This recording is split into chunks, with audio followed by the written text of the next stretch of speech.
Fanatic, welcome. My name is Henry Rollins. I am your voice of choice right here at 89.9 FM KCRW. I am joined by my brother and Sonic Jihad, Engineer X, and Engineer Amrak. Fanatic, we are the Mighty Three, and every single Sunday, 2 hours at a time, we bring you nothing but the very best Fanatic. Very special show for you. Not only is the Mighty Three, it's the Mighty Three plus one, our live guest with us right now in front of your naked, steaming eyeballs is my bestest pal of 128 years, one Ian Mackaye. Sir, introduce yourself. Greetings, everybody. This is Ian Mackaye talking at you. So here's the idea. Ian came up with this idea several days ago, and he emailed me, and he said, here's what. I'll be in town. Let's do a show. Concept, the time Black Flag went to England for the first time, and Ian came along as road crew. And let's gather music from the bands that Black Flag played with and talk about how it came to be. And it was one of those tours where no one in the band was prepared for everything from an angry English audience to logistics, touring in another country. And everything that could go wrong did go wrong. And oh, how it's so funny now.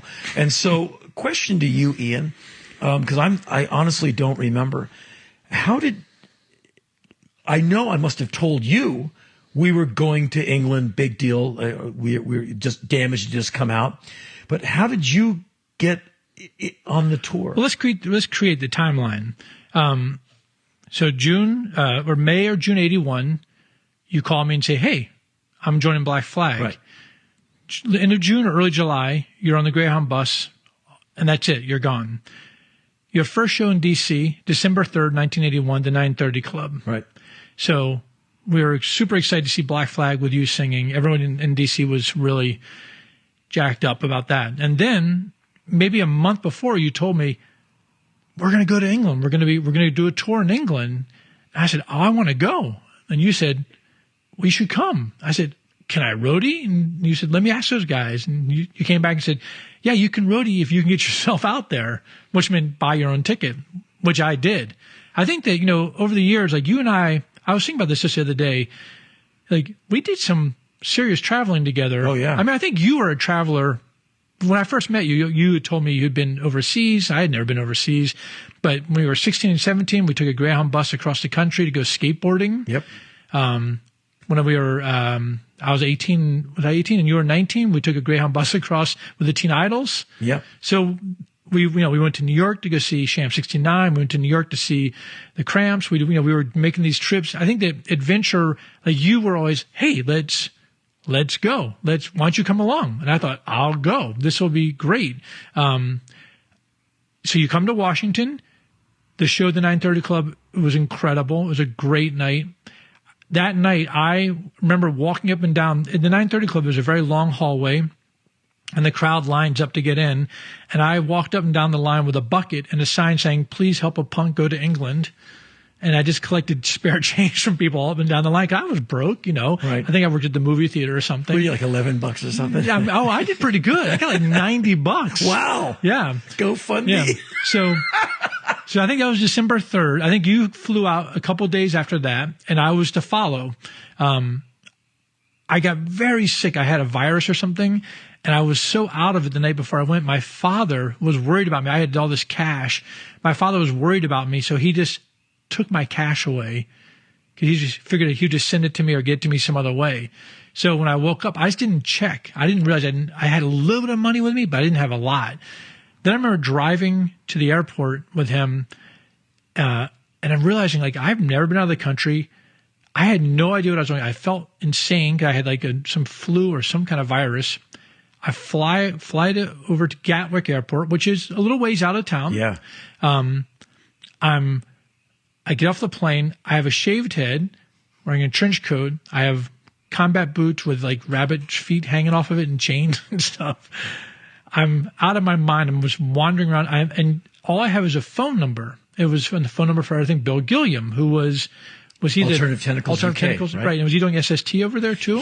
AT put out the 6-pack EP for Black Flag Right. over there, and that was our connection. So I had this number for this one English number. It's all I had.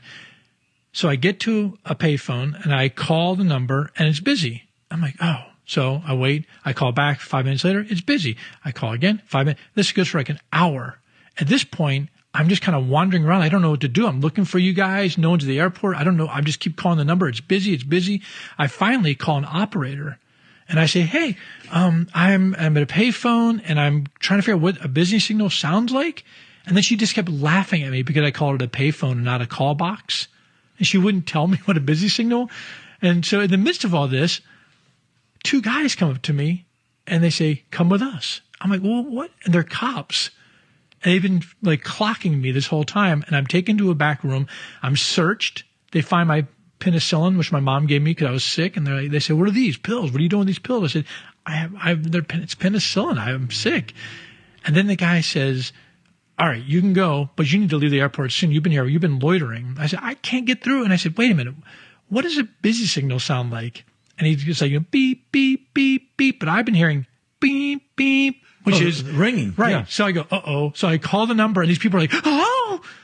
I'm like, hello? And they're like, you've been calling us for like an hour and a half? I'm hanging up. I'm like, yes, that's me. So I finally find you. They give me a number. You're in a practice space at this point. I call you up and I say, I'm here. And you said, great, get a cab. I go, okay. How much is it? And you go, should be like £4, take you 10 minutes. Okay, great. So I get in the cab and I say to the driver, the Putney Bridge, I think. I go, how long is it going to take? He's like, about 3/4 of an hour. I'm like, wow, that's weird. I thought Henry said 10 minutes. I'm just sitting in the back of the cab and I'm watching the meter go by. Like it goes past £4, past 5, past 10, past 15. I'm freaking out. I have no money. You thought I was at Victoria Station. I was at Gatwick. So I paid a cab from Gatwick to get to the same. I spent all the money I had. But when I found you guys, it was such a relief. But then we went straight to the Lyceum the first day. Right. And so we had just a handful of shows, and it was booked by, I guess, Dukowski. And the coup was that we were going to be opening here and there for big bands. And one of the big bands was Bow Wow Wow. And that's going to be a big break for us because they're super popular. And what we didn't understand was that one of the common ploys of Malcolm McLaren, Sex Pistols, New York Dolls, Bow Wow Wow, was to set up these big shows and have the band cancel at the last minute and cause an uproar that would make the 7 o'clock news and sell records. And so we did not know what we were in for. And so we go to this practice place and we get the gear together. And I have just joined Black Flag. And I don't exactly know the level of insanity of the people I work with yet. You know, because we've done some shows in America. You just get in the van and you play like New Orleans, Miami. You just get it done. And I'm seeing how my worthy constituents are how they work in Europe. And I realized very quickly we don't have a plan. And I think the first night we were there, we stayed in one of those places with bunk beds in the room. You know, Right. we're all smacked into a room. We're like, fine, at least it's heated. And that was like luxury compared to what was coming. Yeah. And so I realized there's not going to be a lot of food. So at that practice place, I'm drinking tea with like 5 sugars in it, and I'm calling it lunch just because like there's no food. And so our first show, Ian has found the band. And we go to the Lyceum, which for us was like a thing that we had seen in fanzines. We knew of it.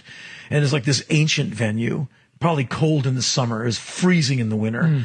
And we are very, very excited because Black Flag will be opening. We're playing with the Anti-Nowhere League, a band called The Insane. But the headliner is a band that has loomed large for Ian and I since we were young to actually as we sit here right now. And they were promoting an EP called Friday the 13th. And they covered an old Rolling Stones song on that EP. And we're going to check it out right now. That was a great 7-inch Disco Man, great song. Great seeing the Damned play that song live. And I think that would be Atco era Rolling Stones, like really early Rolling Stones. That song Citadel. It's on the Satanics. Majesty, yeah. So early, right? That's a really old record. And actually, it's funny.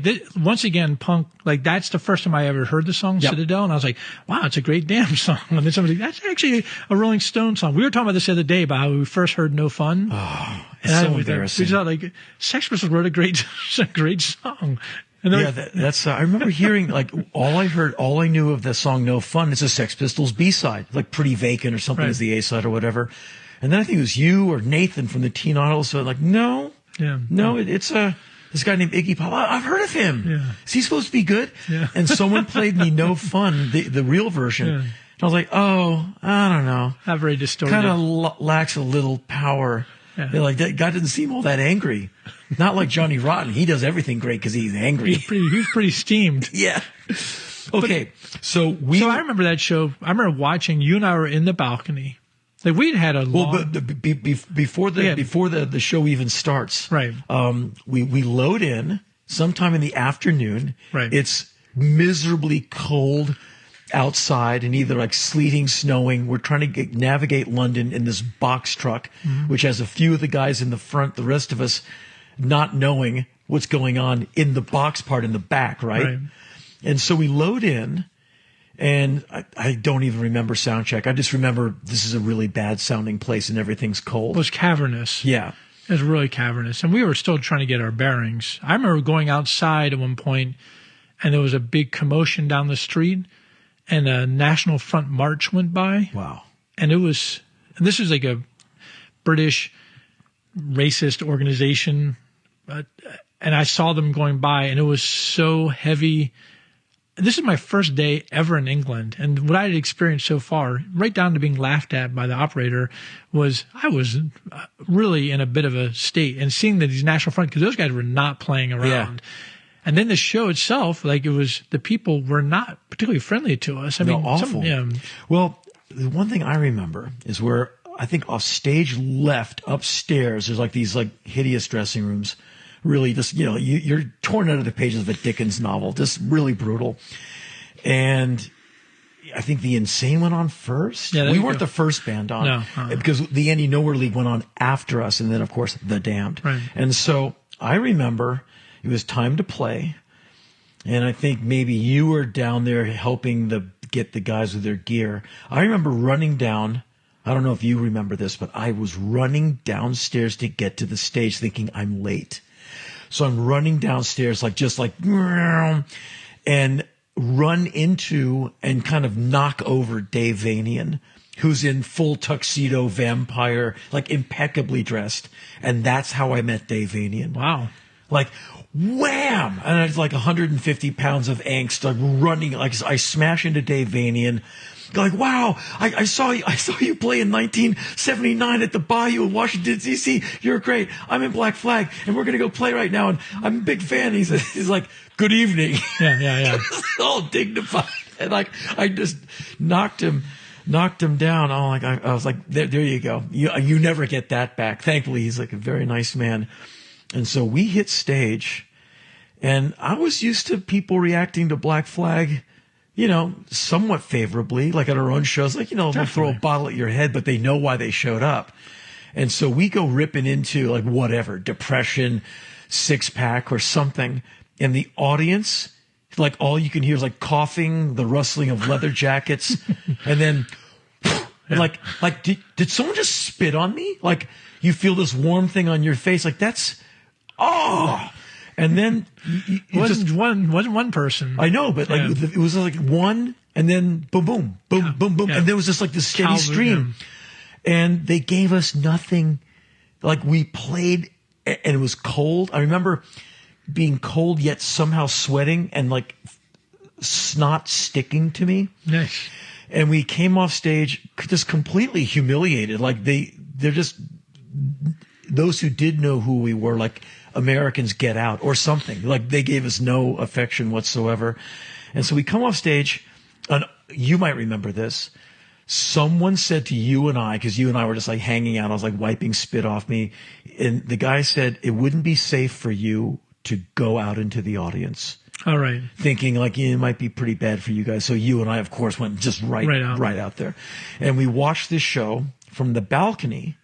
And I have a notebook. I wrote down the set list, and they played great. They did, Smash It Up, stuff from Machine Gun Etiquette. They did Citadel, Gun Fury, basically at least half of the Friday the 13th EP.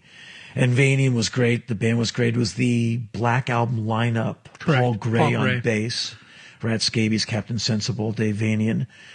And after the show was over, I just remember at the very end of the show. First of all, I remember being in the balcony, and it was like a transcendent moment because we were like in England, watching The Damned, and it was like one of our favorite bands of all time, and just seeing, and even though it seemed so clear that Black Flag was an object of much hatred and resentment. I think it's worth pointing out that at the time, I think the British punk scene, they couldn't take like American punk very seriously. Maybe they're from New York, but L.A., no. I think they just thought L.A., they couldn't understand, because L.A., of course, the way it's represented, especially that time, was all surfers and, dune buggies and stuff like that. They can't take you seriously. They can't, culturally, they just can't see it.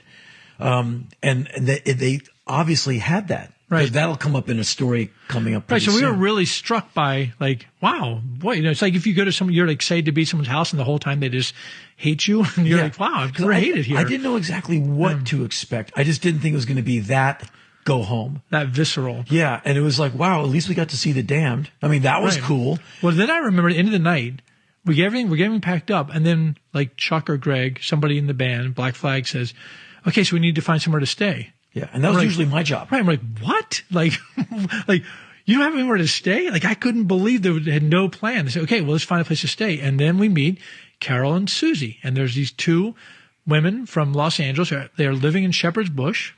We met them at the Teen Idols show at the Hong Kong. We met them there, and they came up. We lucked out. And suddenly, those two poor women in their microscopic flat, one room, have the entirety of Black Flag and Ian, Spot the Sound Man, and Mugger, all crashing on top of each other. So it's 8 plus 2 in one room, and one bathroom and one teapot. Fanatic, we are going to spin the hard drive and come back very soon with more stories from the UK, and so please stay tuned.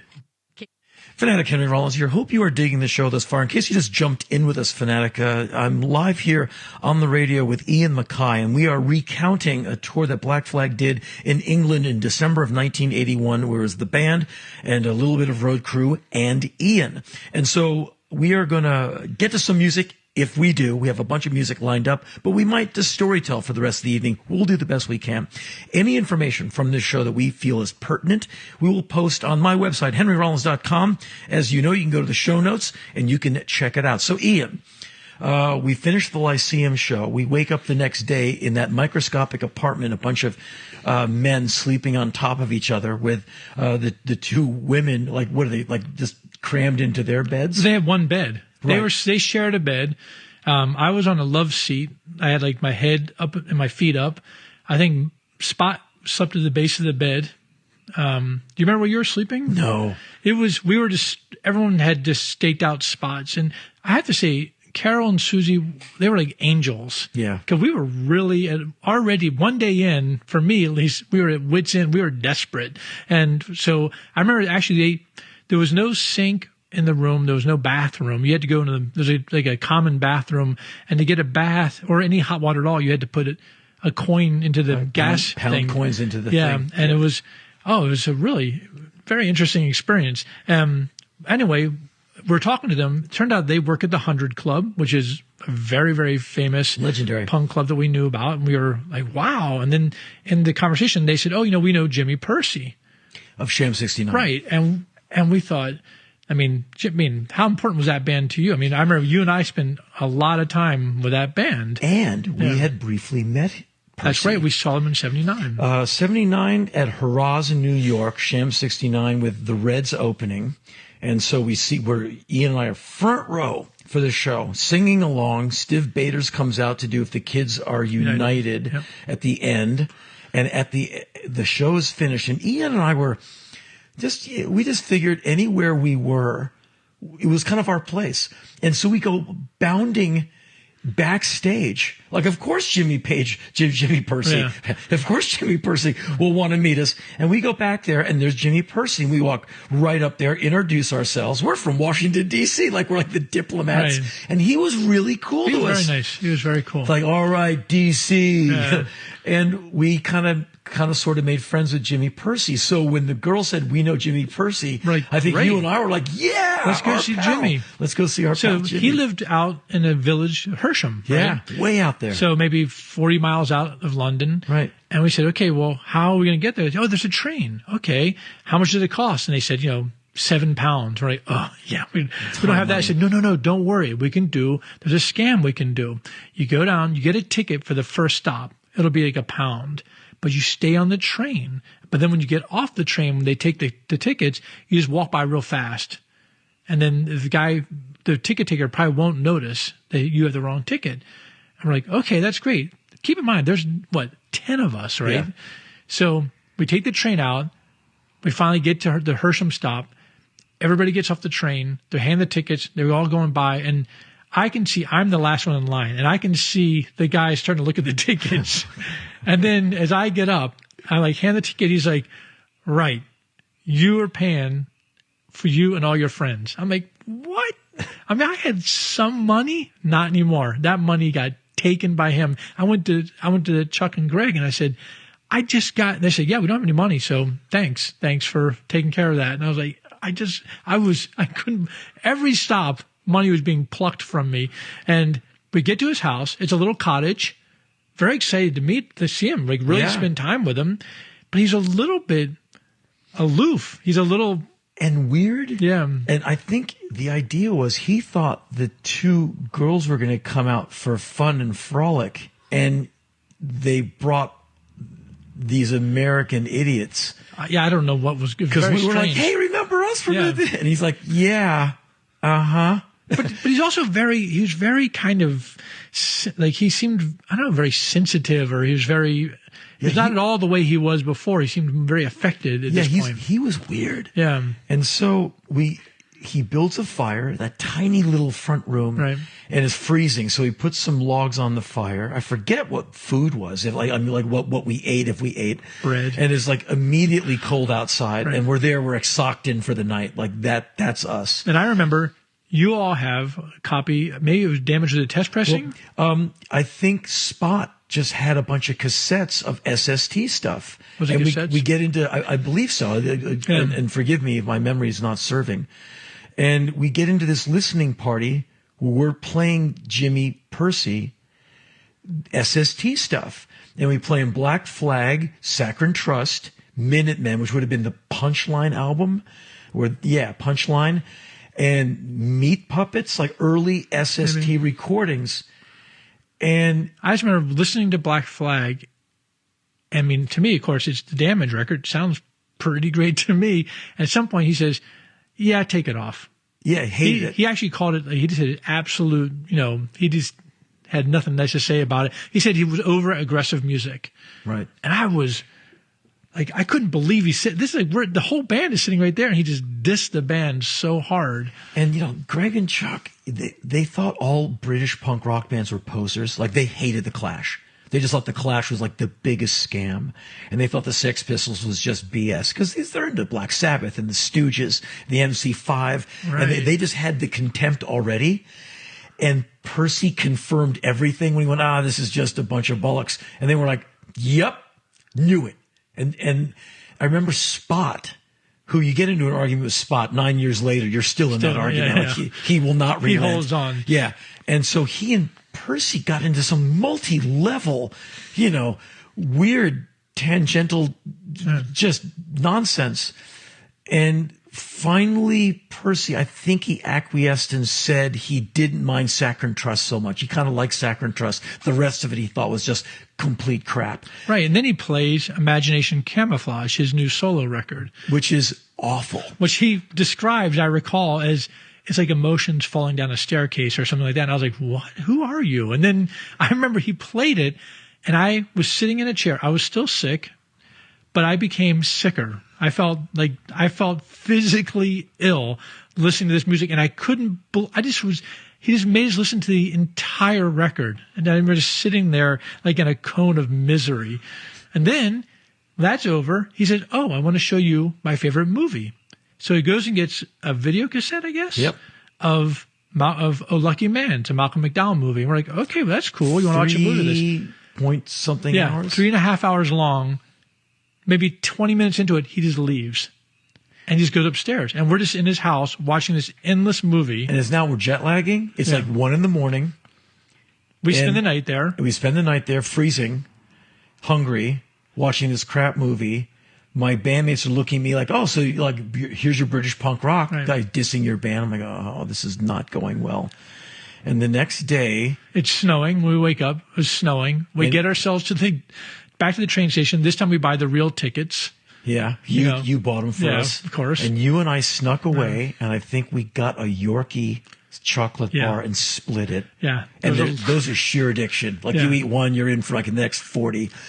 And Pursey hits on you for some coffee money? He asked me if he said he wanted to buy a coffee. So I gave him some money. Like I had a £5 note and he took the money. He goes down. I could see the kiosk on the other side of the tracks and he comes up on the other side of the tracks and I see him pointing to the coffee and then he points like a sandwich and then a newspaper. And I'm like, wait, or, a pack of cigarettes. I'm like, wait a minute. I remember the newspaper. Right. And he comes back over and he's like, oh, whoops, I borrowed all your money. And I was like, oh, like you just stole money from me. And that was the parting shot. Well, lads, he came back to London with us. Yeah. He was going to have meetings. But he wouldn't hang out with us. It was done. But it's funny you mentioned this thing about those guys not liking English because you and I were super students of British punk. Yep. So for us, it was like we were in like Mecca.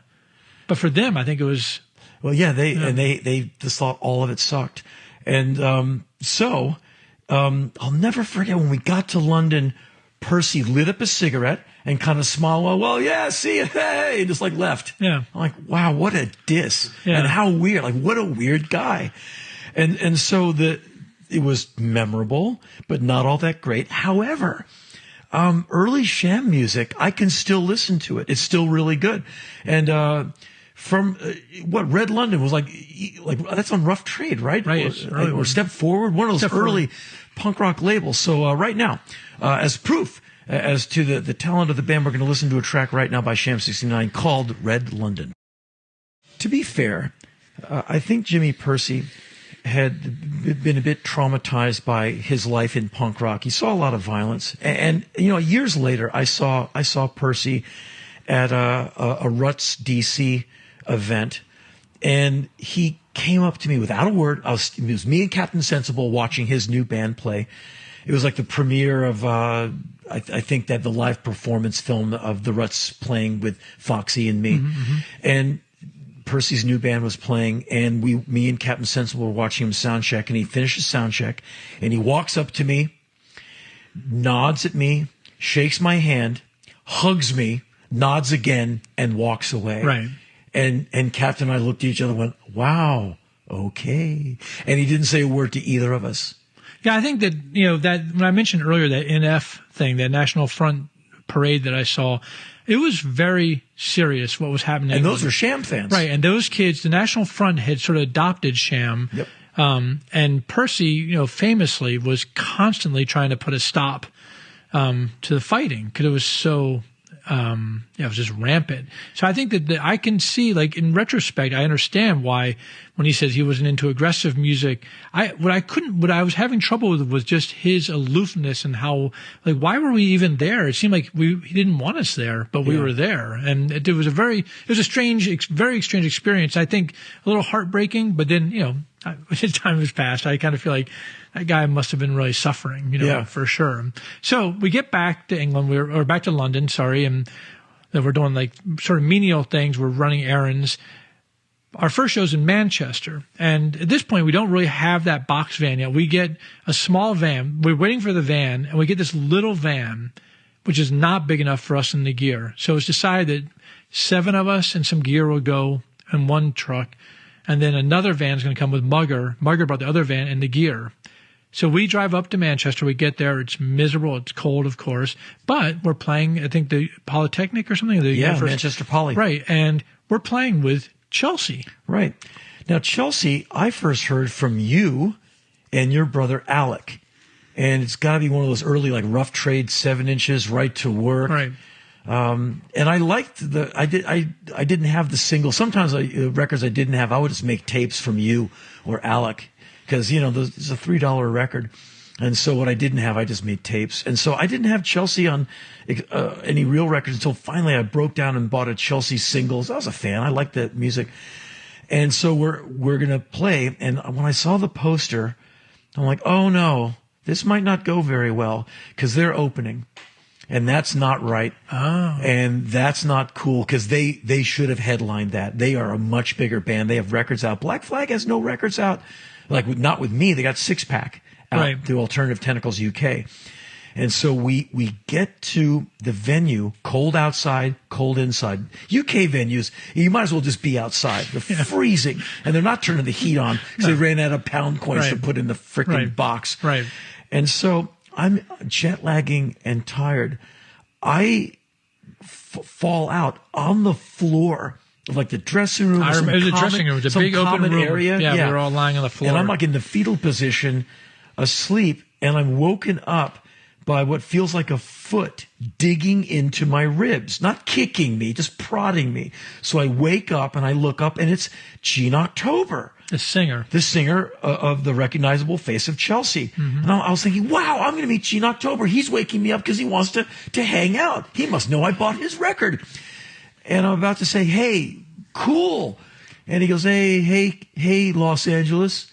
I'm like, excuse me? Hey, Los Angeles. And he said something about like surfing in the waves or something. Right. And I'm like, what do you mean? Like, don't you want to have your surfboard? And like, he's ripping me. I remember he called you a hippie, a dirty hippie or something. He's like, why don't you and your hippie friends go back to Los Angeles? I'm like, what have we done to you, man? And so I just remember he woke me up. It was one of his one of his thug crew guys like kind of leering at me. I'm like, boy, this is really going bad. And so they go out on, and I know you remember this. They go out before us. And what was it like? Charge, Chelsea, Black Flag. Was that the that sounds about right, yeah. Insane? I think so. Insane Chelsea, maybe. Black Flag, something like that. Mm-hmm. Anyway, Gene October, the audience loves the guy and they know all the songs. So he's got them. And there's like a solid 800 people there. It's a big old kind of dark, depressing, cavernous, cold barn. And he says, there's some hippies from Los Angeles, and I want you to get them. Right. Give them a proper welcome. Let's get them. Yeah. And so you and I, with our no hair haircuts, immediately run into the crowd, like right in dead center, looking around going, we're the hippies from Los Angeles. Yeah. Does anyone have a problem? And we're just, how you gentle fanatic. I don't know if you had these enthusiasms when you were younger where you're just so mad at everything when nothing's going your way and you're a male. Any other male will do. Like you'll hit anything that uses the men's room. And Ian and I were there, and we had been in a few fights in our life. It was not a new thing for us. We go running into the crowd, and there's a certain way some men comport themselves when they will pay you to fight. We were that, and we're like, anyone, please make our day. And everyone just gave us like, no thanks. Like no one wanted. They just want to go to the show. And I think they were probably as puzzled by Gene October as we were. Yeah, but we went in there just steaming like anybody, and everyone was like, no, we just want to watch the band, dummy. And we just stood there like, ready. Like no one took us up on it. Come on, jumper. I don't think anyone was interested. And all I remember from the show, at some point, like someone messed with me, like spat on me, like one guy was spitting on you. Came up close and spat on me. He's at the barricade. He was just spitting on you over and over. And you went for him. Yeah, I went down. I had a talk with him. Yeah, so Ian straightened the guy out, and Gin got mad at you, like, oh, you're alienating our audience or whatever. I mean, the guy was spitting on you repeatedly, and I thought, I'll go down and have a word with him. Yeah, but man, I just remember this flurry. I'm like, oh, there he goes. Yeah. Northwest is in the house. And it's like, boom, boom, boom. Ian just like, very quickly. Yeah. And so the show, it comes to an end. We should not have headlined. We would have had a way better time if we opened. It just would have gone better. We're not doing we're striking out with our punk heroes. Yeah, it's like we're 2 for 2. Yeah. They don't like us. Yeah. And of course, there's no hotel. There's no plan. And so somehow, by hook or by crook, we meet up with these 2 sullen punk rock girls. You can stay at our flat, but we're on the dole. We have no heat. We'll take it. And completely inebriated, drunk, almost to the point of passing out. Just awful. And so we get to this freezing utilitarian government flat, and our bedding is our coats. Yeah. And I remember my memory is harsh fluorescent overhead light, no heat, freezing cold water. So I just kind of dabbed myself to get the spit off me in the kitchen sink. It was miserable. And for dinner, I had a cup of tea with all the sugar I could find to get some calories. And I basically lay awake, staring at the ceiling for the rest of the night. The hours passed, and the sun eventually did come up. And there we were, empty stomachs, and we had places to go. And so we're going to resume Black Flag's perilous trek through the UK, December 1981, after we spin the hard drive. Stay tuned. Phonetic, we are back from the break. So, the topic for the show with you, me, Engineer X, Engineer Amrock, and Ian Mackaye. The topic is the Black Flag's UK tour, December 1981. So, we have just survived Manchester. So, Ian, where do we go next? The next morning, we didn't have a vehicle, so they were Chuck and Greg were desperately trying to arrange another vehicle. So at 7:30, we get up, we go down to this place to pick up outside the venue, and another van comes up. It's also too small. And then they say, okay, we'll get you another truck. We wait 6 hours, and finally a box truck shows up. This is a cab where 3 people can sit in the front, and then a box. So we put all the gear in the back, and then 5 people have to be locked in with the gear in the back of the truck. There's no seats. There's no beds, obviously. So everyone just lays their jackets on top of the gear. Right. So we get the van, this small truck, and Chuck and Greg, they say, hey, can we use your license to rent this thing? I'm like, why my license? And, well, because our licenses aren't really up to date, or I don't know what. I mean, I'm like, I'm the roadie who paid to come here. Why am I being tagged with this responsibility? So, and then I said, fine, here's my license.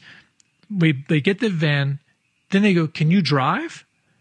I mean, I don't know. I've never driven in England. It's all backwards, right? It's like a right-hand drive instead of a left-hand drive. The wheel's on the wrong side. You're driving the other side of the road. I remember we get the van started. I cannot put it into reverse. It's a stick shift. And I'm trying for 20 minutes to put it into reverse. And I'm like, come on. I'm like, I don't know how to drive this thing. Finally, we get into reverse. We back out. I start driving. We get on the M1 or whatever it is, the road back down to London. It starts to snow. I am exhausted. I'm sick. I'm terrified. And now it's snowing. And the road gets covered with snow. Cars are whizzing past us. They're passing on the right, of course, because it's in England. But it feels so wrong as an American. And I'm just being pushed to the side. I'm getting more and more tired. I drive for maybe 4 hours. It's going slow. At this point, I have to pee. I'm also exhausted. We stop at a rest area. I say, someone else has to drive. Chuck says, I'll drive. So everybody gets out of the truck, goes to the bathroom. I'm the last one, I'm walking back to the truck. I see it's snowing. I see the truck in the parking lot. I'm going to get in the back now. 3 other people have gone to the cab. Just as I'm getting to it, I feel like, did the truck just move? Wait a minute, did the truck move? And I'm like, oh, the truck is moving. It's driving. And I'm like, whoa, whoa. And I'm running behind the truck and I'm banging on the back going, hey, guys. And then zoom. And so just on ramp onto the highway, I'm standing at a rest area somewhere. I know it's England. That much I can say. I have no idea where I am. I have no phone. I have no phone numbers. I don't have my jacket. I don't have anything. I don't have any ID. I don't think I had anything at all. And I was like, wow, I'm in trouble. And so on the other side, I'm inside the cab. The box. Right in the back. And I hear, right. And I hear your feet run, run, run, run. Right. And you hear me just distant as you guys pull I'm away. like, oh no. So I'm banging on, see, the box is one thing, the cab is another. They're separate. So you can bang on the box all day. Right. No one hears you. And I know what's happened. And I hear, it's like, I could just see you like as the truck gets smaller and disappears over the horizon. So I know we have left you. But the guys driving, Chuck and other people in the cab, they assumed I had gotten in the back. Right. So I can't tell them and they don't know. Right. And so you are perfectly screwed. I'm screwed.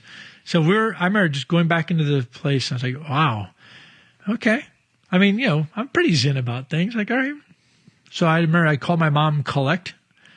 It would have probably been about, it would have been early. It would have been early evening there. Okay, I think it was probably 8:00 at night in England, or maybe it was in the afternoon. I guess 6 hours earlier. And she goes, "What's going on?" I said, "Well, things are okay. I'm in a rest area somewhere in England, and I just got left here, and there's no way to tell those guys. I don't know if they're going to even know that I'm left. I don't know where. I don't have an address. I don't know where we're staying. I don't have any idea how." And she's like, well, I hope you can figure this out. I go, yeah, I'm sure I'll figure out something. And then I called the guys at Discord House. I told them the same thing. I called collect. And I'm on the phone with them. And all of a sudden I see you. Like, you're pounding. Somehow it alerted the, Chuck and people in the cab, like, that something was wrong. So they had to go like 10 miles or 20 miles down, get off an exit, turn around, come back all the way up, go way past the rest area, get off, come back around. I was so happy to see you all. And I remember getting into the back in the box and everyone's like, oh man, we're so sorry. We tried to tell those guys. And I said, it's okay. I'm really happy to be back with you because I didn't know what was going to happen to me. And I remember just falling asleep. We were in the back of the truck and kind of dozing off and then suddenly being awoken by a horrific crashing sound. Yeah. Because Chuck, who was driving, drove the truck under a low arched bridge and caught the front corner right where I was sleeping on top of the amps. Just hit that thing. And you find out how not well those trucks are built because all that's like, it's metal, but a lot of fiberglass. And it basically just collapsed. Right. And I remember the first thing saying like, it's under my name. Like the first day, we haven't even had the thing for 6 hours. They've already crashed it, but it wasn't horrifically damaged. I mean, it was damaged. It is damaged though. But we rolled on. So we get back to the apartment. We have to go through all this rigmarole. You guys end up climbing through the window to get in there. But we're back in London, and the next day is a rainbow show. We're playing with the Insane again. No, the Exploitor, the headliners, and Honey Bane. Honey Bane, right? And we were excited about Honey Bane because her band was some of the guys from the Lurkers, right? Yeah. Well, that was a great moment. Ian and I are both Lurkers fans, and Honey Bane, who we knew from Crass, she had her band, the Fatal Microbes. I think Violence Is what was a song she had. Anyway, Honey Bane is going to play. We're like, wow, this is cool. And we see Nigel Moore, bass player of the Lurkers, who's in her band. Ian and I are triple XL Lurkers fans. We see Nigel and we go running at him. Two young men with like bonehead haircuts going like, Lurkers, you're in the Lurkers. And he's kind of a small, kind of friendly, retiring man, not up for any kind of intensity. And we're so innocent. It's like, you're in the Lurkers. He's like, oh, don't hurt me. Right. He was terrified until he found out we were friendly. So just a couple of memories. Honey Bane opened, as I remember. Mm-hmm. Okay. Insane, I think, also played that. Yeah, and that's when we became friends with the Insane. They're like the nicest guys. And that was a good friendship to have some allies. And so if they did play, they were the opener. Mm-hmm. And then Honey Bane, who went out in a raincoat with an umbrella. Smart. For the Spit. Yep. And she finished it, and people were just gobbing at her the whole time. She did her show, which was really good. She takes off the raincoat like it's disposable and just drops it and goes on with her life. And it's just covered in spit. We're like, wow, I want one of those. Right. And so Black Flag. Wait a minute. Just remember this.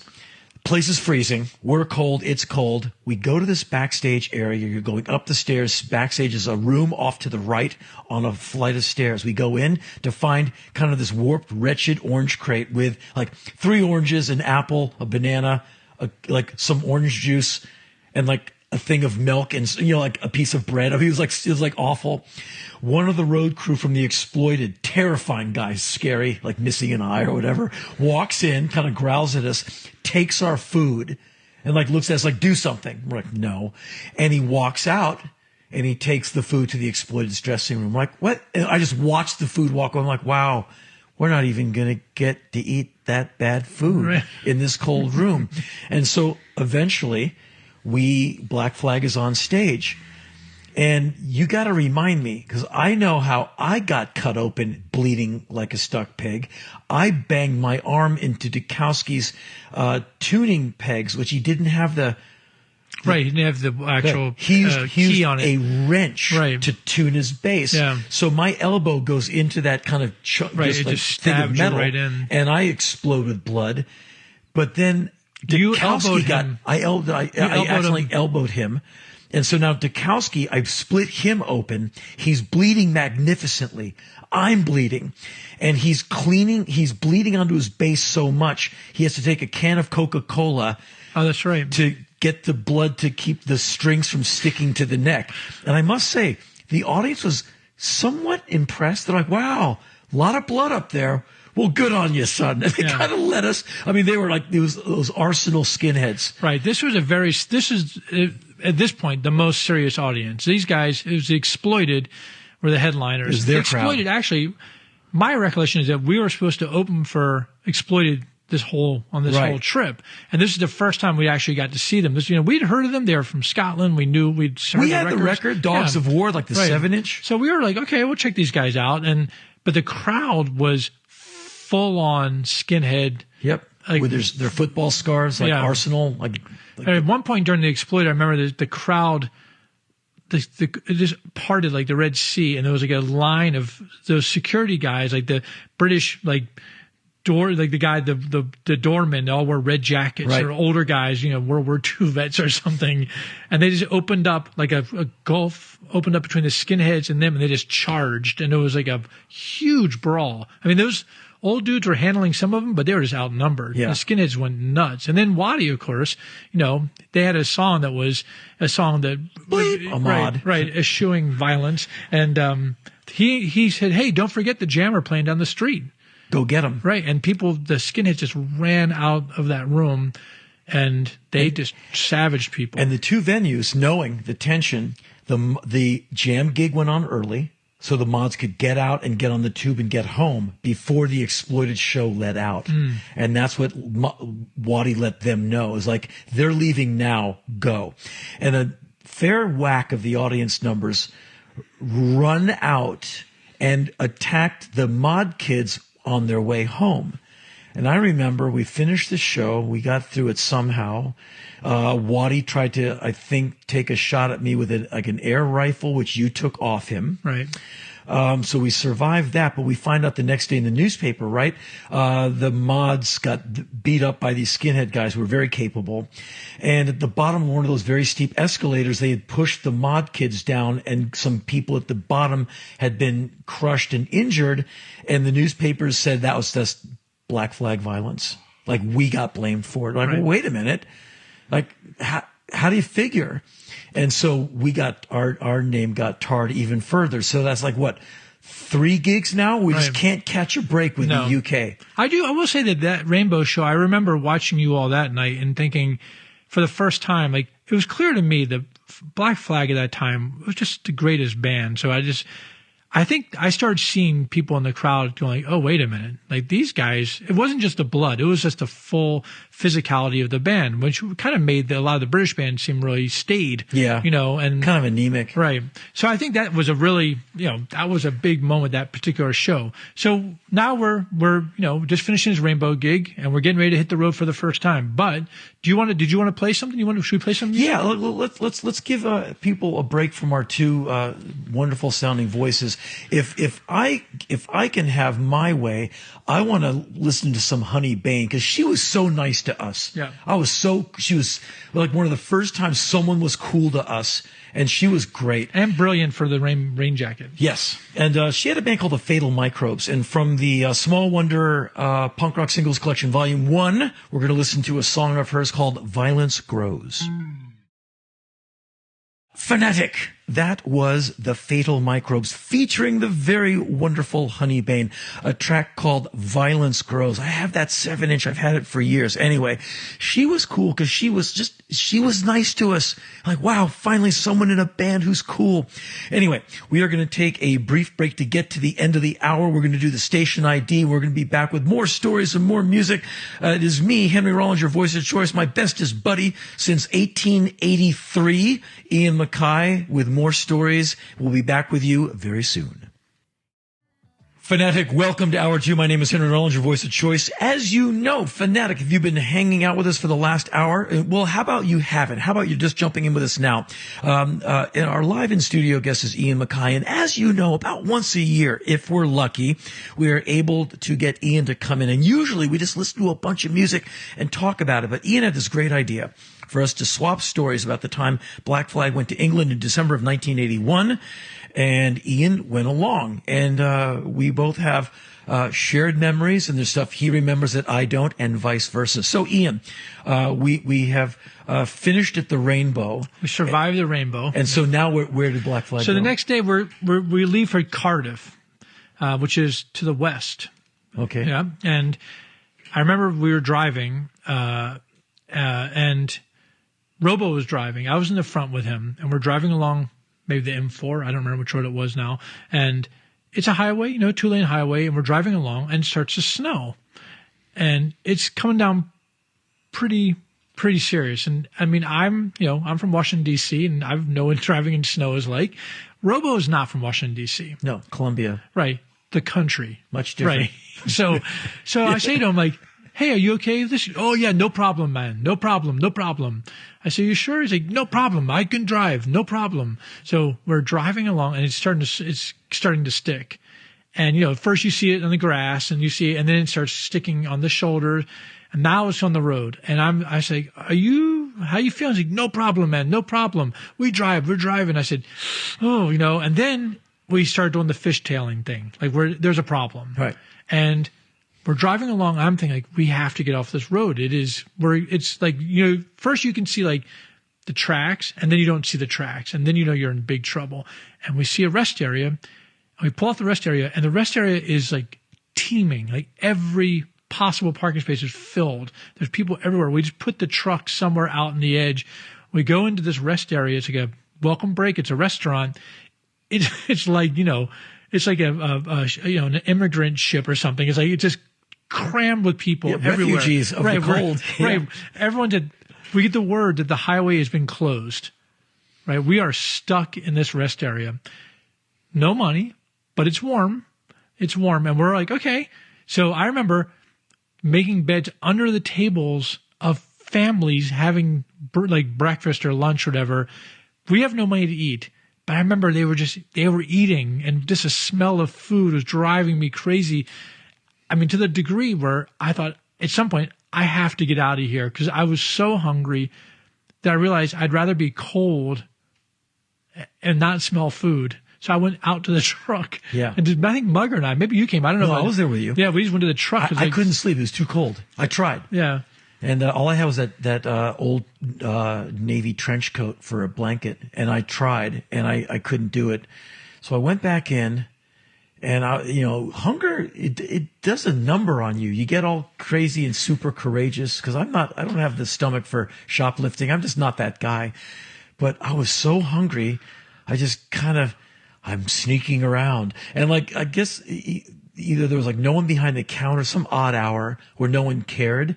And I remember I took like some kind of roll, like a bread roll. I'm like, ha. Right. And I remember you would remember this. There was like a Cadbury hot chocolate machine. Oh, right. And like you get a cup and you just stand there and drink it and fill it up again. Right. And I just kind of became like this thermos full of hot chocolate. And that was like my dinner with this piece of bread or whatever. How long were we there for? 19 hours. Yeah. We were really stranded. So the Cardiff show was gone. Yep. That didn't happen. But, it was the next day. We wake up bright and early, still in the rest area.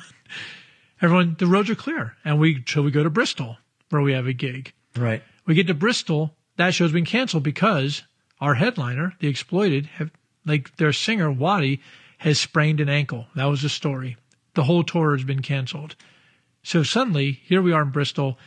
The whole reason for coming over to England was to open for Exploit on this tour. Right. That tour is now gone. Was that the top ranked suite? Is that sounds right, yeah. Yeah, and we actually went in, found out there's no show, and they let us just kind of hang out there for a while. Around, yeah. And I was like, okay, well, because I had a damned cassette live show from that venue. I'm like, oh, this is kind of cool. Like, and it was just another day of misery and no food and no money. No food, no money. I think they gave us tea. They're kind of nice, and they said, okay, you guys got to pack it and go. I do remember two Bristol skinhead guys tried to steal my rabbit's feet off my boot. Huh. But I dissuaded them. Nice. Yeah, then we go back to London, and we're scrambling for gigs, and the next day we get the gig at the 100 Club. Oh, okay. There was a band, a great punk band called Krongen, and it was a Krongen show, and we were allowed to open, and we're going to get like a handful of money.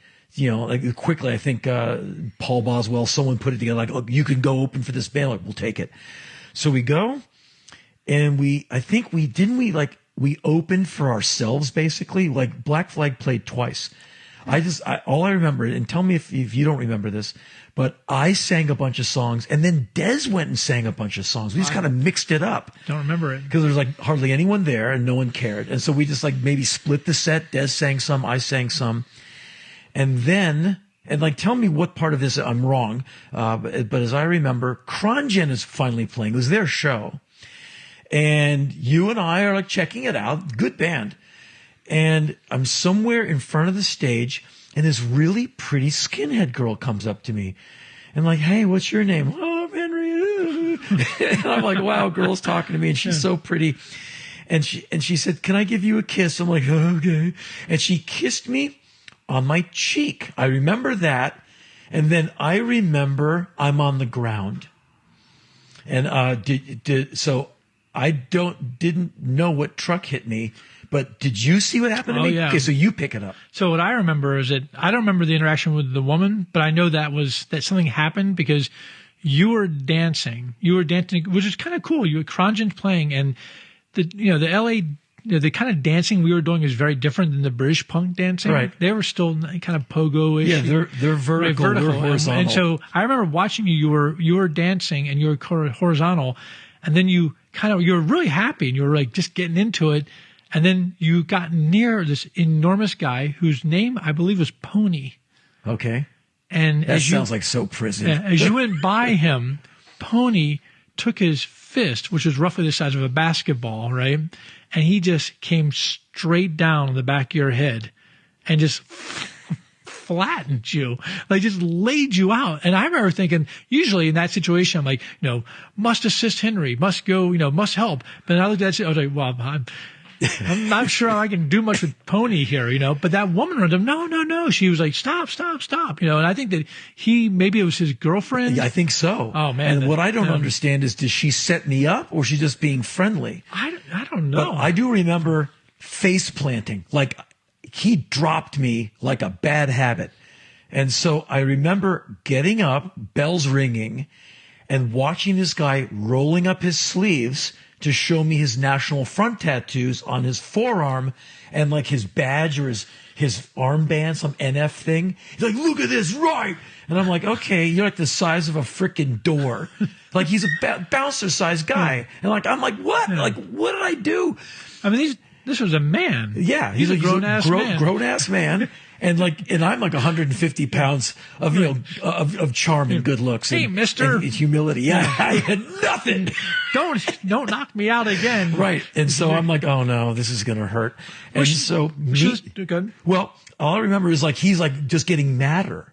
It's like, come on. I'm like, I don't know what to do. No way am I going to engage. I wouldn't have survived. I think she intervened because my notes, I remember I wrote down that she saved you. As I remember, well, that could be. Yeah. I remember, what's his name? Tim? Oh, okay. Tim is the one. UK Subs roadie with a fantastic tattoo in his ear, Right, like the dragon going up his neck. And the tail. And the tail going into his ear with a great mohawk. Great guy. He's on the cover of an Urban Dog single, That's Charlie's right. solo record. Anyway, he goes, all right. And he kind of either knew the guy or knew how to cool him out. Like, hey, my American friend. And like walked him away.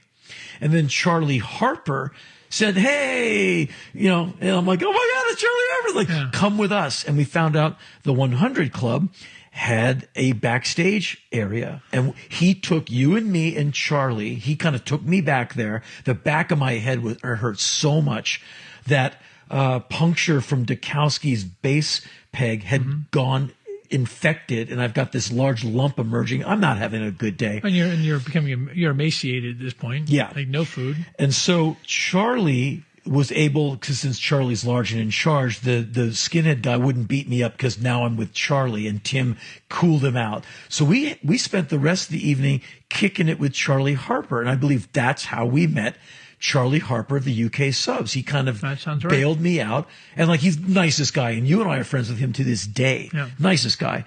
And so that was our first night at the legendary, iconic 100 Club. I get completely beat up. That guy, it hurts just thinking about it. He hit me so hard. It was a study of extremes, because you really were joyful for just a moment. Just a moment. It was good. Put it into that. Yeah. And the nice girl kissed me on the cheek, and then canaries flying around. So then what happened? Well, the next day, one thing I should say, the next day it was decided by the powers that be, that would be, I guess, Chuck and Greg, somebody, that since we have no money and no food, that they were going to put into place a food plan for us.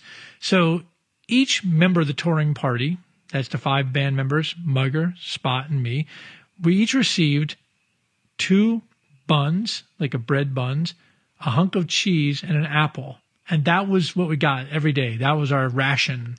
Oh, and remember Mugger? Yeah. It's the commie dream. Yeah, yeah. So, I mean,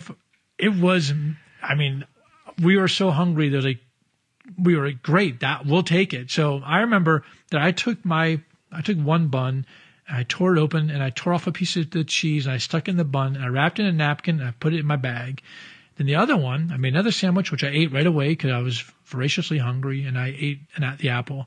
But I had the other, because this is my way. I stuck one aside for, when I get hungry a little later on. Yep.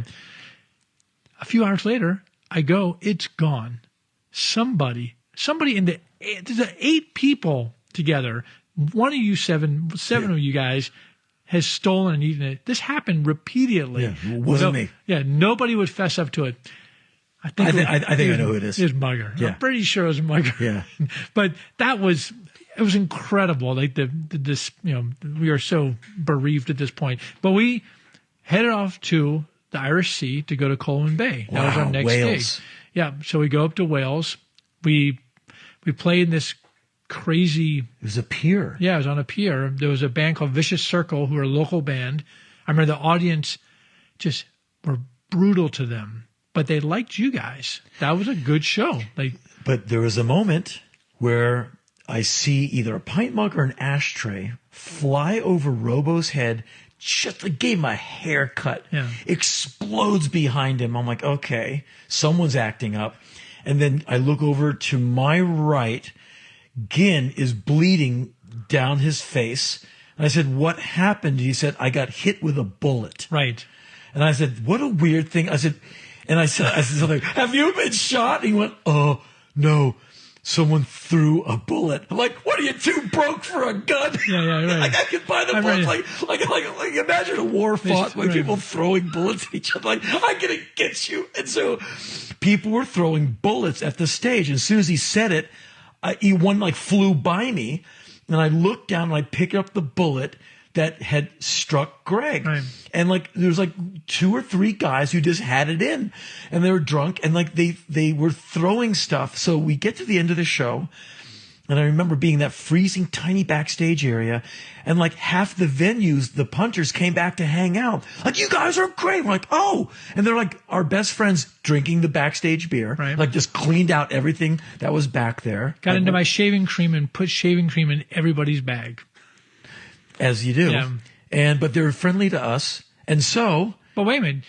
Do you remember about 6 months ago, I sent you a picture? I sent you a picture of a bullet. Do you remember this? And I said, can you recognize this? And you said, I think it's you've guessed what the gauge was. I said, and it's also the shell that hit Greg in the head. Right. I found it. I still have I brought it home with me. Oh. I still have that shell. I remember the night that Greg got hit by a bullet. And we ended up going home with these, there was this woman that Margaret met and her brother. We drive to their house. We're in the back of the truck. The kid is singing us Welsh songs. That was a pretty joyful time. Yeah. That was fun. And you got a record from the guy who lived at the house, right? It was the Grids? Grids. Right. Which I found my own copy, I don't know, a couple of years ago when you brought it up. You remember this? I'm like, And you're like, I'm like, oh, yeah, you did get a record. And I remember that night they gave us fish and chips and peas. And we looked at the food like, thank you. And then they were throwing stuff at us. But like the rest of the punters liked us. Yeah. It was like 3 angry guys, like, some we hate American guys, but the rest of the crowd, finally, a little bit of hospitality. It went a long way. So, what you want to play some music? Sure. What do you want to do? Well, what's on the list here? What do we have for songs? Do we have Well, how about this? We've mentioned the band The Insane, who we actually ended up being friends with. They're like really nice guys. Let's play an Insane song because it's short and it's such a rare record. From the Politics EP, let's listen to The Insane right now doing a track called Last Day. And Fanatic, that was The Insane, a track called Last Day. And their vinyl is pretty obscure. And the great thing about The Insane was the really nice guys. And we kind of became buddies with them because they were like the opening band on a handful of shows we did. And they're like really nice guys. And finally, like somebody being friendly to us. And I haven't heard their music for years, so it's really good to hear them again. And it was Ian's idea to go dig up The Insane. So it took me a while, but I found some of their music. And that track was from the Politics EP. So Ian, where did we go next? Well, after that brief sort of moment of warmth and joy, we pressed on to Preston. Oh, okay. Preston was one hell of an experience, and we're going to tell you that story, what I remember of it. I think there's some singing after the show. We were sitting on a stairway singing. Yes. So we're going to talk about that and everything else. And we're going to take a brief break. We're going to go to the hard drive. We're going to come back with more stories from the road. See, that's the thing. When you find 2 old men musician types, we have more stories than you have time or patience to endure. And you're going to find out how truthful that is when we come back. Stay tuned. Fanatic, we are back from the break. So, when we last left off, we bravely soldiered on to Preston, a place I had never heard of before. Me neither, but when I mention the word Preston to people I know now, they're always like, oh. Like British people are like, yeah.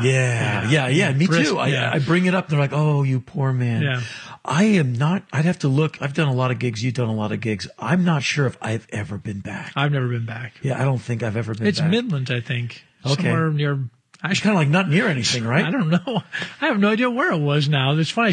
We should look it up at some point. Yeah. Really, I just remember we got there. It was snowing once again. Yeah. We get to the venue. It's called the Warehouse. It's just some crappy cement box. Oh, freezing right. inside. Doors locked.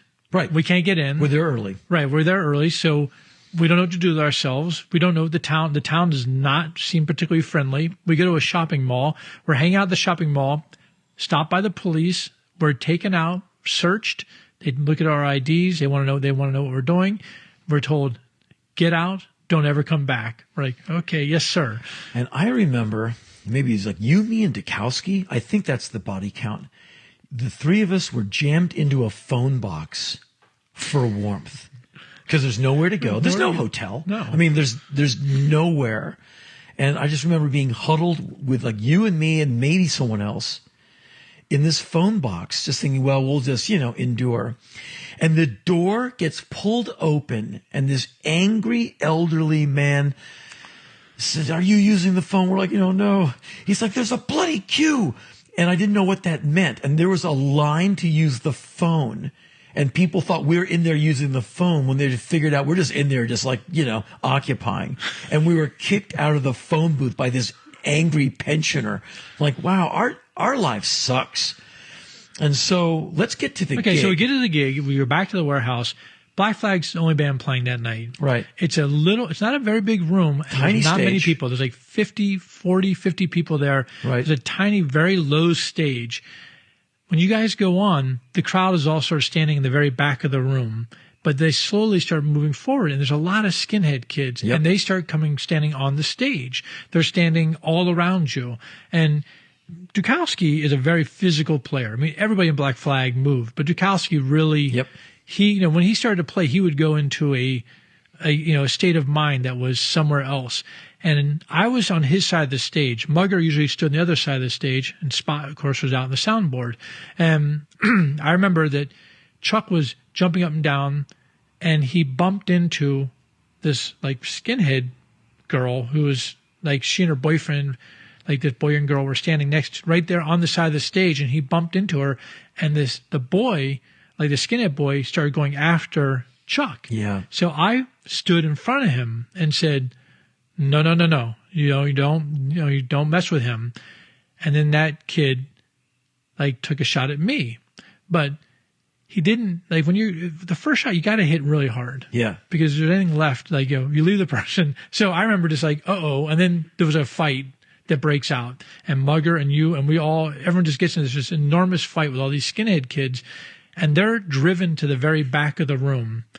And we go back on stage, and I remember you get on the mic and you said, "Yeah, back where we come from, we like to do that all night long." And I was like, "Whoa, You seen the photos of me from that show? No. I look like, I have them here. I look like Hellspawn. I'm so mad. Yeah. And I'm just, now I'm like leaning in on people. And at some point, some guy got in my face, and I think you grabbed the guy by the throat and were like smiling at him like, "Please make my day." And the guy went, "Okay." Now, you might not remember this, but I do. That like there was one or two very capable skinheads, and they're trying to stop the show. And the one security guy in there is like, he's like Haitian, Jamaican, black guy, great accent. And I'm like, oh no, black guy trying to get, National Front guys to cool out. And he was like, no, this will not do. And he just cooled them out, and they obeyed. And he just kind of like, just got everyone to cool out. And I remember we just kept playing because there's no one else to play, and we were so mad. I played 25 songs. I wrote down you played 25 songs that night. Yeah, we just kept playing. Yeah. And I remember steaming from sweat. I was just so mad. And so we finished the show. Everyone leaves. And was that the show? There was like either we could look outside, and the skinheads are waiting for us. Right. And so we're inside with that bouncer guy and some of the staff, and I think they're giving Des beer or something. They're making some members of the crew happy. And you're always full of cheer, Ian. Yes. And so you inspired song, and we were singing like what, Christmas carols or something? Sounds about right. Yeah, inside. It's Yeah. near Christmas after all. We're inside that place waiting out the skinheads, and it's cold and snowing outside, and they're eventually going to freeze solid and either die or go home. So we just sat on this stairwell, as I remember, singing. And I think that bouncer guy was like, "You guys are just nuts." And finally, time to go. And I remember we get out, and the skinheads had gone. However, they took out their anger on your rental vehicle. Right. The mirrors were gone. The mirrors were gone. They also, do you remember they stole Robo's hat? He went out first, and they just took his hat from him. And he's like, "Okay," and he came back in. He's like, "Whoa, there's pretty mean guys out there. Bad guys, yeah. Bad guys out there." So then we're like, "Better stay in here and sing some Christmas carols." But when we got out there, the mirrors are gone. Yep. Which didn't make driving that truck any No. easier. I remember I was up front with Dukowski at some point, and some trucker passed us by, and flipped us off and was yelling at us from his cab because we're just not good at driving on those roads. And he was so mad at us. And so let's see. So we drove back to London that night. We got to London at 7 a.m., no mirrors. We get back to Shepherd's Bush, crawl through the window, go back into the apartment. We got used to breaking into that place. Yeah. So then the next gig, we're supposed to go to Walsall. We drive out to that town, get there, someone been stabbed, and show's canceled. It was early evening, covered in snow. This is what I'm remembering visually. And a bunch of punkers walking away. Like they're leaving. And we're like, what's going on? And someone got stabbed. Cops are there. And we just, I think, turned around. Yeah, just went back. Back down to London, right? Right. And so another night at Susie's. This is in Carroll's, and just camping out. And we have imposed ourselves on these two nice girls. Luckily, they had the patience of saints. They're just nice people. Because we use them like a tube of toothpaste. I stayed in touch with them. They're incredible. Yeah, one of them wrote me a few years ago via email, like, hey, I saw you on TV or something. I'm like, oh, you're so nice to us. Yeah. And I think she said that she keeps in touch with you. Yeah. Well, both of them, I've heard from both of them. One of them is Carol. She's actually married to, I think it's Jaime Hernandez, the Love and Rockets artist. Yeah. And so I feel so appreciative, to them, just because they've really saved our lives. We always had somewhere to go, always. The next day, we're back in London. You and I go record shopping, that was a treat, always. And we had enough money. I bought a single, and I still have it. And I every once in a while I go on Discogs and I look it up, and it's a good 60 pounds now. And I'm forgetting the cutout hearts, the tearaway hearts, something. We were at the rough trade shop, right? And it was painful because you wanted every record in there. It was like everything was in there. What a great shop! And we had no money, but I just remember I bought like a record, and that was a good day because we weren't getting beaten up or spat on. And we got to drool on records and kind of have a cool day in an amazing city. That was a kind of a semi-bright spot. So then our next day, we drive up to Leeds. Right, which is a long way. Right, it's a long way. You're going way up north. But it was the biggest show. It was the Christmas on Earth festival, kind of like the do-all, end-all of punk rock. And it was a massive bill. It was kind of like the Woodstock of punk rock. No question about that. And so before we get up to Leeds, should we spike in a little music? Yeah. Because what I wanted to play, if you don't mind, I want to play the Anti-Nowhere League, because you were there with Black Flag in 1981. In 1983, February, Black Flag went back to London, and we were staying somewhere, maybe with Paul Boswell. And either he was repping them or friends with them, but they came over. And I was like, oh, I remember you guys from last time. And they're actually like really affable guys. And like guy came up, hey, I'm Magoo, and I'm Animal. Remember we played? I'm like, yeah, I remember you guys. Yeah, okay, fine. As I remember, they opened for The Damned and Minor Threat. Was that summer 82? 83. 83. Yeah, that would have been right. Yeah. I guess I had multiple run-ins with them because we met them kind of sort of in 81.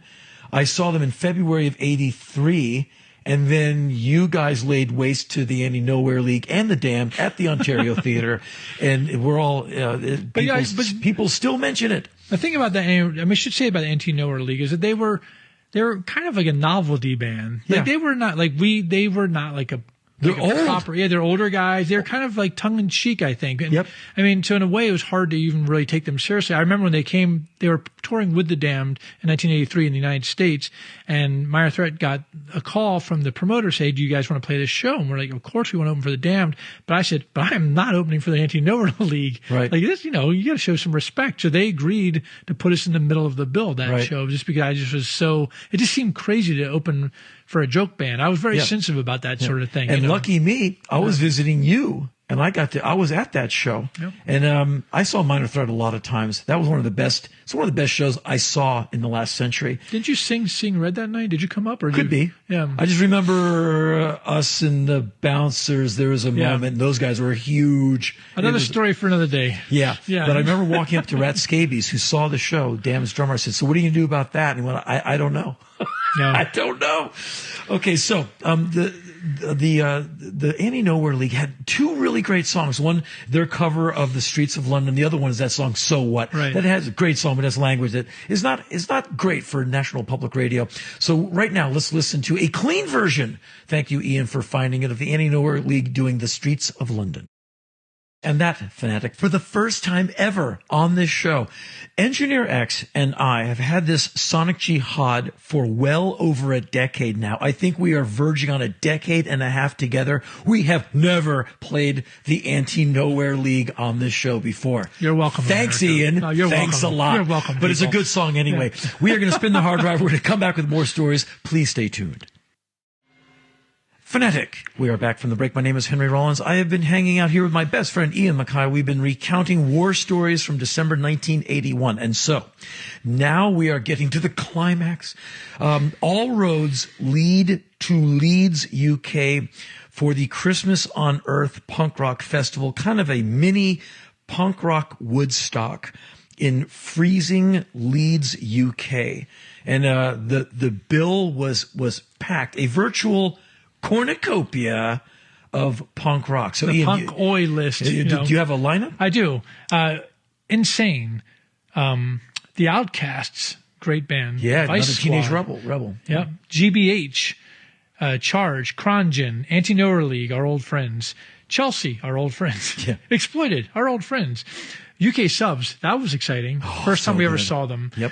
The Damned, but also Trockner, Kex, and Llama, both Finnish bands who were so cool to actually see those bands. Those names were new to me, but I remember you at least had heard of Llama. Yeah.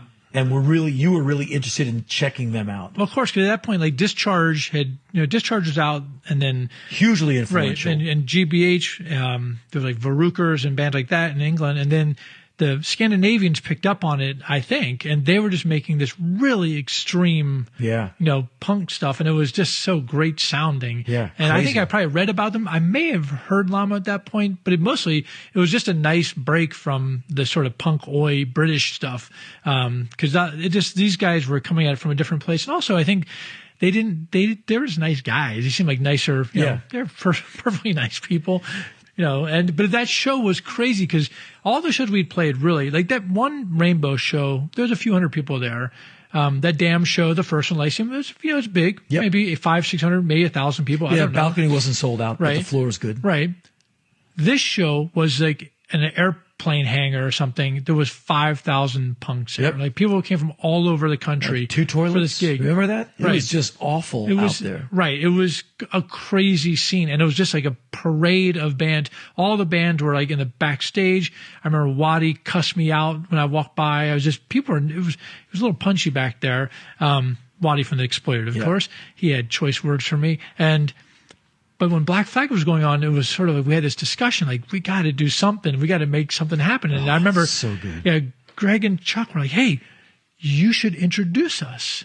And I go, oh, I have a good rap. Oh, yeah. I have a great rap. Let me go out there. So I go out and I go, hey, man, like, this is so beautiful. It's like a city out here. I heard some chick just had a baby out back of the stage, man. Oh, you Mohawk people are so beautiful. And I'm being like, we're going to name it. Yeah, we're going to name it Sid, and I mean, this is the first time I had been on the stage, really. Like, I'd been roading on the side, but I was there with a mic, like just me getting ready to introducing you guys, and I am being doused and spit. Like they were just going crazy spitting on me. And what a lot of punkers might not know, and you, Fanatic, being probably younger than either Ian or myself, that is kind of almost word for word one of the raps from the Woodstock performance film, which Ian and I saw repeatedly growing up together. And that's that rap from the film goes right into "Don't take the brown acid, bummer, that's right, man." That's right. And I think you did that line as well. Yeah, I'm sure I did. I wish it was a recording of it. I remember this whole spiel, and people were like, "Boo, Americans, you suck," and spitting on us. And then I said, like, "Here they are, man, Black Flag." And we start playing, and Dukowski breaks a bass string. Oh, that's right. Break. We're like, oh, and it's just like just suck the air out of the place. And my big lead in. But the show was, I mean, it worked out. I remember the end of the show, You closed with Louie Louie, which is that was a closer for you guys. I sang, like it was one of the first time I ever really got on stage and was singing, and I remember just going, there's no place like home. There's no place like home. I'm going to get out of here. I mean, how long have we been there? 6 months? No, 2 weeks. Yep. We've been there for 2 miserable weeks. Everything that could have gone wrong had gone wrong. And now we're like so close. All we had to do was get back to London, but we had to give the truck back. The van had to be returned. We had to give it to him. So we were stuck. We were in Leeds. We had the gear, and we had no way home. So here's what I remember. First off, before the set, Ian and I backstage hanging out with the UK subs, and this is a band that we've grown up with. Their music's in our DNA, and hanging out with Uncle Charlie, and we meet Nicky Garrett. Ends up being one of the coolest guys. And Countdown was the single that had come out at that time. And they played a great set. And Nick Garrett, watching that guy, man, he is a wild man. That was a high moment. They crushed it. The Damned were fantastic. I remember Vanian had this great move where he runs backwards to the drum riser, kind of jumps into the air. His butt lands on the edge of the drum riser, and he kind of straightens out and just kind of bounced and like kind of flew through the air, kind of like boing, and like landed. I was like, that was pretty slick. Yeah. And they did a great set, and they did like pretty much the whole Friday the 13th EP. Maybe not Disco Man, but they did at least Gun Fury and Citadel. And so the show comes to an end, and here's what I remember. Correct me if I'm wrong. The truck company that we rented the wounded vehicle from that you rented in your good name, sir, came and repossessed the vehicle. Oh, they did. They took that thing. And so now we are stuck in Leeds with a back line of gear that we have no wheels to get all the way down to London. Fanatic, this is not like 20 miles. This is hours, and this is hundreds of miles to get to London. That's a solid, 5 hours? I'd say, yeah. It's a good... Probably 150 to 200 miles. Yeah, it's 150 miles. It's a good part of the day. And so here's what I remember. All of a sudden, Mugger says, okay, start looking for help to get the gear down to London. Meanwhile, GBH says, hey, can we borrow your gear?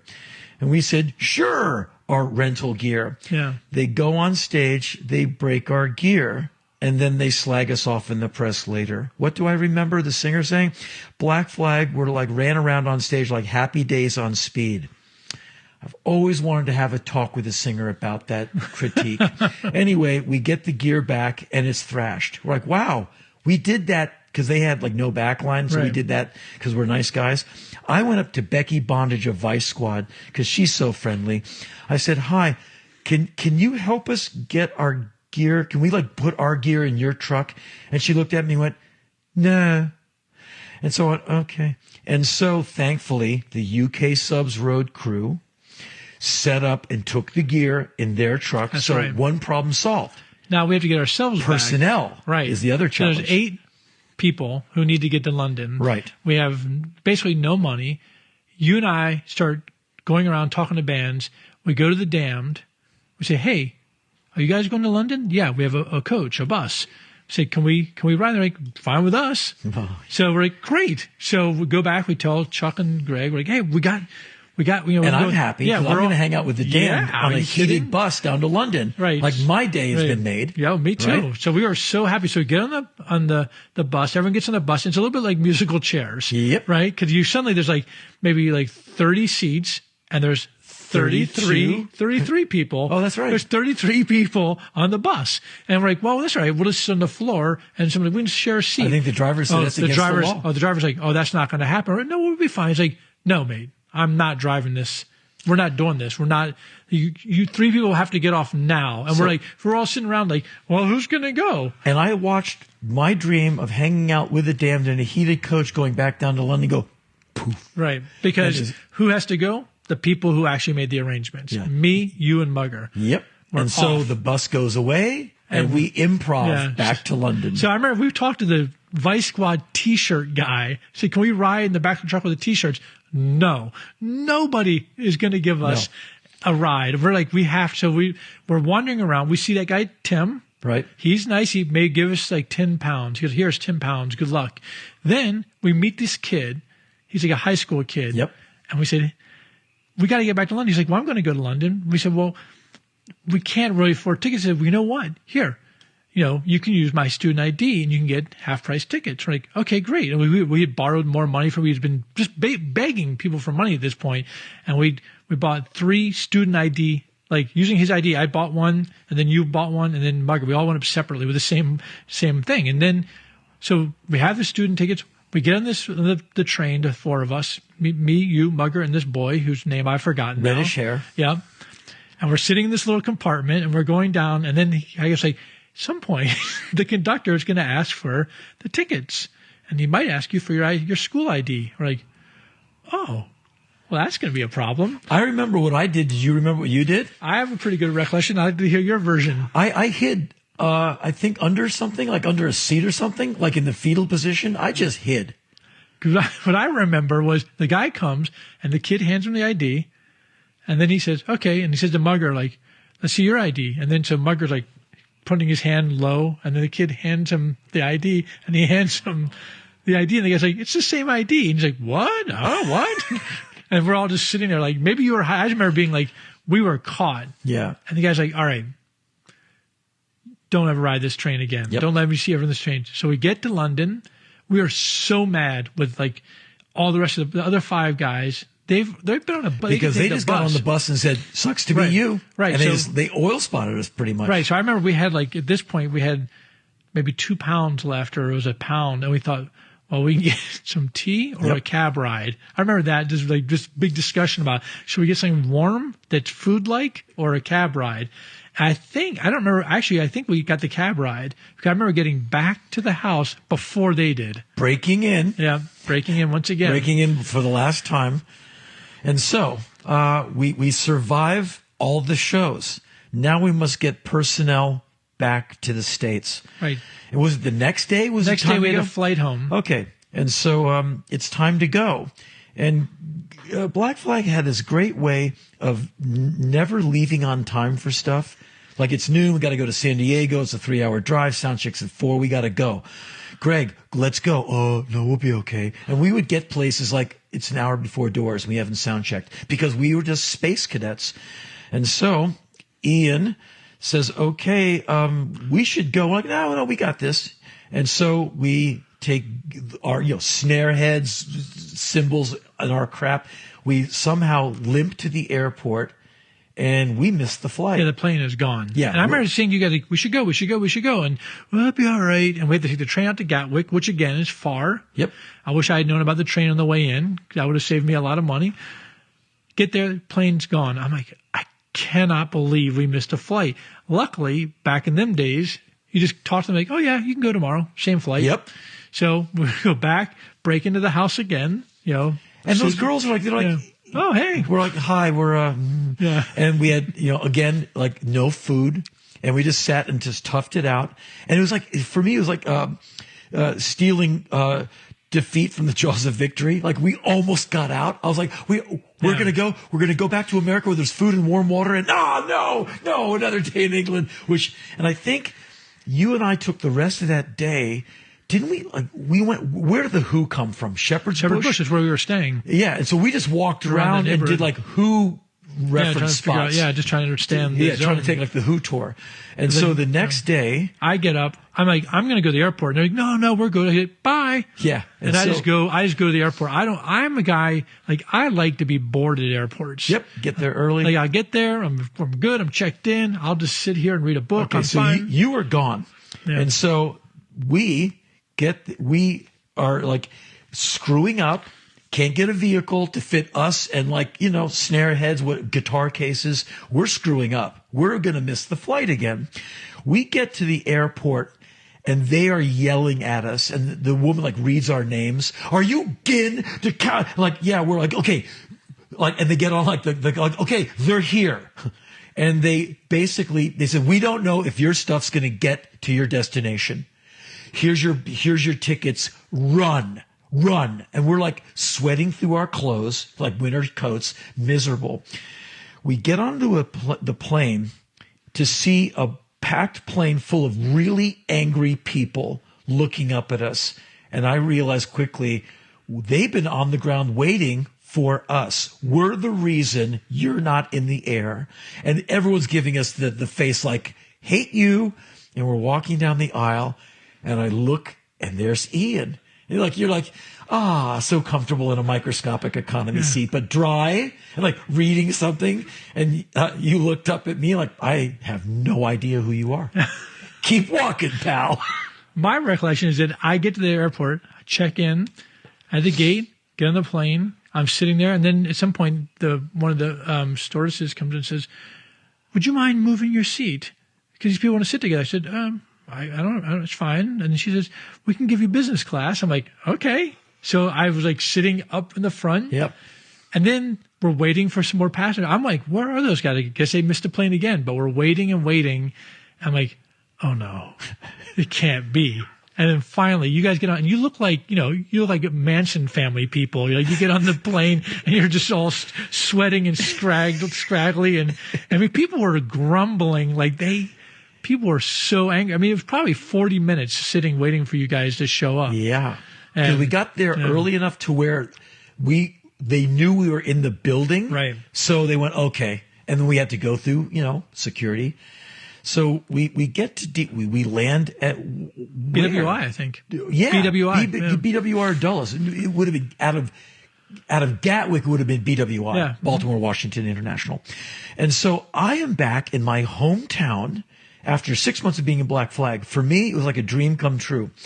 We land in the city somewhere. I basically bail, and I go back to Haagen-Dazs for free ice cream and to tell someone what the hell I've just been through.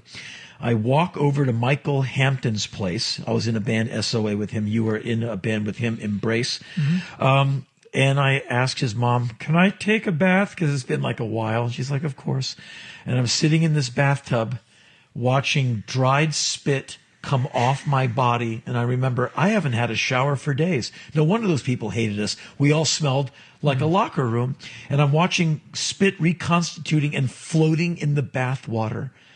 And we survived. And that's we got back from that. Robo didn't make it back, though. No. And so Robo had some dodgy traveling papers. Talk about a story for another day. Who knows what we're even allowed to tell anyway. Hopefully he's resting well somewhere. But Robo, his papers were dodgy, and we lost Robo to England. And suddenly we escape England, but we now have no drummer. And so we have to call, Black Flag calls Bill Stevenson of the Descendants, who's one of those guys who can learn your set in about 10 minutes and kill it. He knew Black Flag songs. He can play every instrument on stage. He can play the entire set, bass, drums, guitar, or vocal. So we called Bill and said, "Can you fly out here like now and know these songs?"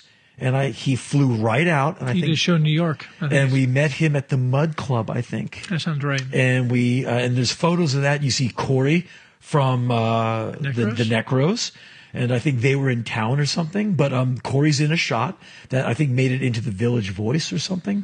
But there's that he had his head shaved, that big noggin of his right up front. And so the tour kept going, and you were back in D.C. And one of my favorite parts of that was we get up to New Jersey.